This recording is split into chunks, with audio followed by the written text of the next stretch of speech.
c'est que l'habit, il vient également montrer à autrui ce que je veux lui montrer. C'est-à-dire, qu'est-ce que tu veux montrer à l'autre? Qu'est-ce que tu veux lui dessiner à ton sujet? Jean-Jacques Goldman, il chantait une chanson sur les choses. Les choses font de moi quelque chose que je ne suis pas forcément. Lorsque tu mets le maillot de Neymar ou de Messi, tu te prends pour Messi. Lorsque tu mets la blouse du médecin, tu peux te prendre pour un médecin. Les enfants, ils jouent souvent avec mon chapeau ou avec le chapeau du rave. Pourquoi? Ils veulent se prendre pour le rave. Ou alors quand vous allez visiter tel endroit, on était à Los Angeles, il y en a qui voulaient poser à côté du policier. Je peux mettre aussi ton manteau de policier. Je veux me prendre pour un policier. C'est-à-dire que je veux montrer à l'autre quelque chose. Est-ce que ce que tu vas montrer, c'est ce que tu es réellement? Et là, la Gemara va avoir une définition très claire sur le sujet. Ce que tu mets comme habit ne doit pas être ce que tu veux montrer, mais ce que tu es.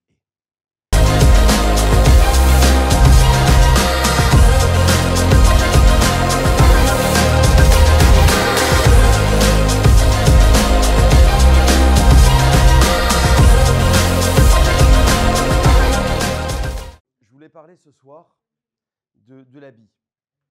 C'est-à-dire qu'il y a moins un point commun que nous avons tous et toutes, c'est que le matin, avant de partir de la maison, on s'habille. Le soir, on se dévêtit. Mais quelque part, on se retrouve tous dans une chaîne précise, ou en tout cas, on veut aspirer à s'habiller. Ça, c'est la règle de l'humain. Et bien plus que cela, c'est la seule chose qui nous différencie des animaux. C'est-à-dire que la première chose qu'on regarde, c'est que l'humain, d'abord, il est habillé. L'animal, lui, il n'a pas besoin d'une tenue vestimentaire pour se distinguer. On le reconnaît de facto, le lion, le chien, et ensuite c'est par rapport à ces espèces. L'humain, on le distingue non pas à son visage en premier lieu, mais à ce qu'il porte comme habit. Et c'est la première chose que vous allez remarquer chez autrui. Qu'est-ce qu'il porte comme tenue vestimentaire? Les marques, ses chaussures, son haut, et tous les accessoires qui vont avec. Alors je me suis posé une question. Est-ce que c'est l'habit qui réalise l'homme, ou est-ce que c'est l'homme qui doit se réaliser et mettre l'habit en fonction de ce qu'il est? Et ça m'amène à une question, qu'est-ce que la Torah a à dire sur l'habit? Je m'habille, et c'est une question que tout le monde peut avoir, on s'habille souvent, et à chaque fois quand on voit un rave dans la ville, on lui dit, il habille tout le temps de la même façon, c'est noir et blanc, il a un chapeau noir. Est-ce que c'est la tenue vestimentaire qui fait le rave, ou est-ce que le rave, entre guillemets, le Talmid Racham ou l'érudit, parce que la force de sa connaissance et sa force de Torah, doit lui imposer cet habit-là? C'est la question que je voulais vous poser ce soir. Pourquoi ce soir et pas un autre soir? Parce qu'on a deux événements à vivre concernant l'habit. La paracha de la semaine, elle parle de Tetzavé, qui est la paracha du Kohen Gadol. Il a un habit spécial, spécifique, réservé le jour d'abord de Kippour et toute la semaine pour son service. Il est habillé de blanc le jour de Kippour. Et d'ailleurs, vous avez déjà remarqué dans les communautés que vous fréquentez que le rave de la communauté, des fois, s'habille en blanc le jour de Kippour. Ou lorsqu'on voit des vidéos, vous voyez un rave qui est habillé en blanc. Pourquoi? Parce que le Kohen Gadol est habillé de blanc. Alors ça mène à la question, pourquoi il fallait être habillé de blanc? Est-ce que c'est ça qui le distingue? Est-ce que c'est ça qui fait sa fonction? Ou bien il aurait pu mettre n'importe quel habit? La deuxième chose qu'on va vivre dans quelques jours, c'est la fête de Pourim. Et ce n'est pas une fête infantile de se déguiser, mais c'est écrit dans le livre de Halara qu'on se déguise le jour de Pourim. Alors je demande, et je suis en droit de me poser la question, est-ce que ce que l'on met, c'est réellement l'habit qu'on doit porter? Ou peut-être, ça n'est qu'un déguisement pour autrui? Voilà ce que j'avais à poser ce soir comme question et comme problématique. Alors, vous l'avez compris, c'est un sujet qui me concerne, mais qui vous concerne également. J'ai en face de moi des gens qui ont des milieux professionnels complètement différents les uns des autres. Il y a des médecins, il y a des avocats, il y a des chercheurs, il y a des gens qui travaillent dans le commerce. Et en fonction de ce qu'on fait, vous avez une tenue vestimentaire adéquate par rapport à vos fonctions. C'est-à-dire que mon ami le magicien, il a une tenue vestimentaire qui est à lui. Mon ami le banquier, il a une tenue vestimentaire qui est à lui. Il n'est pas habillé comme ça à la banque, ne vous inquiétez pas. Mon ami le... Ah pardon. Excusez-moi. Mon ami le... Non, pas le chômeur, je n'allais pas dire ça, mais presque. Mon ami l'audioprothésiste a une tenue vestimentaire. Et d'ailleurs, lorsque vous avez directement la confrontation avec ces personnages-là, qui sont à ma droite, mais je parle également de vous, la première sensibilité que vous allez garder d'autrui, c'est son habit. En fonction de ce qu'il porte, vous arrivez déjà à dire ou à faire une conclusion hâtive, il est comme ci ou il est comme ça. Je lui fais confiance ou pas confiance. Pourtant, vous ne l'avez pas encore parlé, mais l'habit vous donne une définition de la personne. Alors, qu'est-ce que la Torah elle a à dire? Je voudrais travailler avec vous, Mara, ce soir. Juste, s'il vous plaît, je voudrais qu'on fasse un tonnerre d'applaudissements pour mon ami Aaron et son épouse ce soir, qui nous a vraiment régalé. Voilà. Et de semaine en semaine, c'est waouh. À chaque fois, ouais, je sais pas. C'est que voilà, chaque semaine, on monte. À la semaine prochaine, en tout cas. Voilà. Alors, Rabbi Yochanan disait dans une Gemara qu'il appelle ses vêtements ceux qui m'honorent. Ça veut dire quoi? C'est-à-dire que je mets un vêtement par rapport à ce que je suis réellement. C'est une Gemara qui dit ça. Rabbi Yochanan dit: je mets les vêtements qui m'honorent. Alors, la phrase, elle implique que si je mets mon ami Yoni, qui est avocat, c'est bien ça? Je ne me trompe pas. Je lui mets l'habit du médecin. Forcément, ça va le déshonorer quelque part. Il a la blouse du médecin, mais il n'est pas médecin, il est avocat. Et ce qui le distingue et qui le caractérise le plus, c'est la robe de l'avocat. C'est uniquement cela qui va le distinguer. Ça veut dire qu'il va porter la robe en permanence.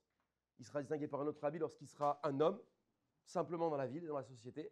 Mais ce qui va le distinguer dans le métier, dans sa fonction, c'est sa robe d'avocat. Et maintenant, mon cher Yoni, je te pose la question.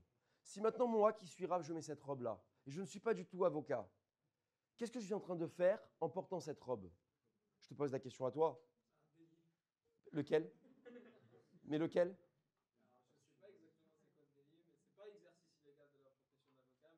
Très bien. Alors, je vais te donner en définition à la RIC. C'est ce qu'on appelle Gezel Da'at. Je suis en train de voler l'esprit de l'autre. Lequel? Je pense que cet homme-là est un avocat. Il se fait passer pour un avocat par l'habit, alors qu'il n'en est pas un. C'est-à-dire que si maintenant je suis un rave ou pas, et que je mets l'habit du rave, et que je ne le suis pas, je suis en train de voler l'esprit de quelqu'un ou du semblable qui est en face de moi. C'est-à-dire l'habit est la première approche qui permet une communication entre deux êtres. J'ai une blouse blanche en face de moi, je me sens en confiance, c'est un médecin. J'ai une blouse noire en face de moi, la robe noire, je me sens en confiance, j'ai un avocat. Je vois quelqu'un dans le magasin avec une étiquette, un nom, un prénom, une blouse. Je dis, tiens, il travaille dans le magasin. Lorsque vous faites partie d'un gala ou d'un événementiel, vous avez des cordons autour du cou avec écrit staff. Vous dites, je suis en confiance. Et lorsqu'il y a écrit sécurité, je suis en confiance. Le policier, je suis en confiance. L'habit est la première chose qui me permet d'établir un contact de confiance avec autrui. Alors, Rabbi Yochanan disait une phrase intéressante. L'habit qui m'honore. Sous-entendu, je mets l'habit qui me caractérise à moi et pas l'habit de l'autre. Pourquoi? Parce que finalement, je suis en train de trahir mon semblable en fonction de ce que je porte. Et là, il fallait entendre déjà cette première définition. La deuxième chose que j'avais à partager avec vous, c'est que nous avons une Mara dans Shabbat qui dit qu'au sujet de la tfila, je parle même de la prière, qu'il fallait mettre les plus belles chaussures pour prier. Pourquoi? Parce qu'il y a un passou qui dit qu'on se récite le jour de Yom Kippour, Ikon Likrat. Voilà que je vais à la rencontre de mon Dieu, et quand je vais à la rencontre de Dieu, il faut que je sois bien préparé, bien présenté. Je ne peux pas aller comme je veux. C'est-à-dire qu'au moment de la tfila, la caractéristique qu'on me demande d'avoir en premier lieu, c'est la tenue vestimentaire. On ne prie pas pieds nus. On ne prie pas dévêtu. On ne prie pas dans une situation où on est, on va dire, un peu dénigré au niveau de la tenue vestimentaire. On met le plus bel habit. Voilà pourquoi dans les synagogues, et je vais raconter une histoire de mon maître, dans les synagogues, il y a une tenue vestimentaire adéquate. La tsniout, ce n'est pas attribué aux femmes. Et je ne veux surtout pas parler de tsniout ce soir, parce que souvent on a caractérisé, ou en tout cas on a catégorisé les choses en mettant des cloisonnements. La tsniout, c'est la femme. Mais la tsniout, elle n'existe pas chez la femme. La tsniout, elle existe chez toute la l'Israël, même chez les hommes. Et lorsqu'on rentre dans une synagogue, il y a une tenue à avoir. Pas la tenue uniquement de la position, mais la tenue vestimentaire. Sous-entendu, ici, quelle est la tenue que tu vas mettre? Et ça mène à mon deuxième chapitre. Lorsqu'on rentre dans la synagogue, mon maître, qui est écrit sur ce mur à droite, Rav Sitruk, le grand rabbin de France, un de mes maîtres, il faut savoir qu'il a grandi à Nice. Il faisait partie des EI et il venait d'un milieu qui n'était pas forcément, on va dire, religieux, orthodoxe. Et voilà qu'il rentre à la synagogue de loi un vendredi soir, avec le short, la chemise et le bandeau des EI. Il rentre en short. Et là-bas, à la synagogue de loi, lorsqu'il arrive un vendredi soir, il n'était jamais rentré à la synagogue de loi de sa vie, jamais. Il rentre, il y a un monsieur qui l'interpelle à la porte, il dit « Mon garçon », il avait une dizaine d'années, hein, « Où vas-tu » ? Je vais à la synagogue. Il dit « C'est pas une tenue pour venir ici ». Aujourd'hui, si on vous dit cette phrase-là, un enfant, il ne remet plus les pieds à la synagogue. Qu'est-ce qu'il a fait, le grand rabbin de France? Il est rentré à la maison, il s'est changé, il a mis un pantalon et il est revenu. Ça montre déjà la grandeur de ce personnage, déjà en étant enfant, de pouvoir se changer, de comprendre que l'endroit où il se trouve nécessite une tenue adéquate. Dans le premier chapitre, nous avons appris que je dois avoir la tenue qui me correspond, mais il y a également une tenue que je dois avoir en fonction de l'endroit où je me trouve. Lorsque vous voulez rentrer en boîte de nuit, lorsque vous voulez rentrer dans un casino, lorsque vous voulez rentrer dans une synagogue, lorsque vous voulez rentrer à l'opéra, lorsque vous voulez rentrer tout simplement dans un magasin, des fois il y a il y a écrit tenue vestimentaire exigée ou obligatoire, ou bien il y a une tenue à avoir en fonction de l'endroit où je me trouve. C'est le deuxième chapitre que je voulais partager avec vous. C'est-à-dire que la Torah, elle dit également que dans l'endroit où je me trouve, il me faut une tenue. Ce n'est pas quel que soit l'endroit, je m'habille comme je veux, c'est quel que soit l'endroit, je dois avoir l'habit en fonction de l'endroit. Et d'ailleurs, vous le respectez déjà dans certaines situations, et vous manquez ou on manque de respect dans certains endroits. Il m'est arrivé de connaître une situation très désagréable. La kippa fait partie de l'habit du juif. Son tzitzit fait partie de l'habit du juif. Je suis rentré au casino de Monaco pour emmener un ami. Alors, pour ceux qui me connaissent, on est parti à Las Vegas. Je n'aime pas forcément les casinos parce que je pense que le plus grand gagnant du casino, c'est le casino lui-même. Et je pense que c'est un attrape-argent. Et le but, c'est de prendre le nôtre et de ne pas nous le donner. Et donc, j'ai amené un ami, un rave d'une communauté limitrophe, au casino de Monaco. Il n'était jamais rentré dans un casino à Monaco. Il m'a dit, emmène-moi. On était avec nos épouses respectives. On rentre. Et au moment de l'entrée, l'agent qui filtre les entrées me dit « Monsieur, s'il vous plaît », je dis « Nous, on a la carte d'identité quand même, il voit que je suis majeur, un minimum de respect quand même ». Il me dit « Vous l'enlevez ». Alors, ça m'est arrivé 2 fois, une fois au tribunal et une fois au casino. Et devant le casino, je lui ai dit « Monsieur, j'étais rabbin de Monaco et jamais sur le sol de mon dégât sur ma kippa, mais aucun homme sur cette terre ne pourra me faire enlever la kippa parce que je pourrais manquer de respect à l'endroit, alors que ça n'est pas un signe d'irrespect par rapport à l'endroit. » Et qu'est-ce qu'a fait la personne? Il a appelé le chef de la sécurité. Le chef de la sécurité nous parlait, il m'a dit, est-ce que c'est obligatoire que vous l'ayez sur la tête? J'ai dit, est-ce que je vous demande, c'est obligatoire de porter des chaussettes? Il m'a dit non. Je fais, pour un juif, c'est obligatoire qu'il y ait une kippa sur la tête. Et si vous constatez aisément, à l'aéroport, lorsque les personnes de confession religieuse, je dis bien religieuse, c'est-à-dire que je me considère comme quelqu'un d'orthodoxe, j'arrive à l'aéroport, j'ai ma kippa sur la tête. Qu'est-ce que me disent tous les agents, quels qu'ils soient, quel que soit l'aéroport, ils n'ont jamais demandé d'enlever la kippa sur la tête parce qu'ils ont compris que ça faisait partie de l'habit. Les gens, ils demanderont, ça vous dérange d'enlever? Si ça vous dit oui, ça vous dérange, ils vont vous la laisser sur la tête. Ils vont vous faire passer la sécurité, ils vont la toucher parce qu'ils ont compris que ça faisait partie de l'habit du juif. C'est à nous, c'est notre habit, c'est ce qui nous distingue. Si maintenant je pense que c'est un accessoire, alors je vais le retirer. Si je pense que c'est un supplément de quelque chose, je vais le retirer. Et c'est le troisième volet que je voudrais aborder avec vous, c'est que au-delà de l'habit que je porte au quotidien, au-delà de la situation dans laquelle je me trouve et je dois avoir un habit en correspondance, il y a un troisième aspect dans l'habit. C'est que l'habit, il vient également montrer à autrui ce que je veux lui montrer. C'est-à-dire, qu'est-ce que tu veux montrer à l'autre? Qu'est-ce que tu veux lui dessiner à ton sujet? Jean-Jacques Goldman, il chantait une chanson sur les choses. Les choses font de moi quelque chose que je ne suis pas forcément. Lorsque tu mets le maillot de Neymar ou de Messi, tu te prends pour Messi. Lorsque tu mets la blouse du médecin, tu peux te prendre pour un médecin. Les enfants, ils jouent souvent avec mon chapeau ou avec le chapeau du rave. Pourquoi? Ils veulent se prendre pour le rave. Ou alors quand vous allez visiter tel endroit, on était à Los Angeles, il y en a qui voulaient poser à côté du policier. Je peux mettre aussi ton manteau de policier. Je veux me prendre pour un policier. C'est-à-dire que je veux montrer à l'autre quelque chose. Est-ce que ce que tu vas montrer, c'est ce que tu es réellement? Et là, la Gemara va avoir une définition très claire sur le sujet. Ce que tu mets comme habit ne doit pas être ce que tu veux montrer, mais ce que tu es. Et voilà pourquoi le jour de Pourim, on porte un déguisement. Parce que toute l'année, on porte finalement un déguisement. Toute l'année, on joue le jeu avec nos amis. On porte l'habit qu'on voudrait montrer aux autres. Fun, adéquate, bonne société, bonnes mœurs, des bonnes habitudes. Et je me distingue avec cet habit-là. Je suis dans le moule, je suis dans la société. Regarde, j'ai la même marque que toi. Regarde, on fait partie de la même famille. L'habit montre quelque chose à l'autre.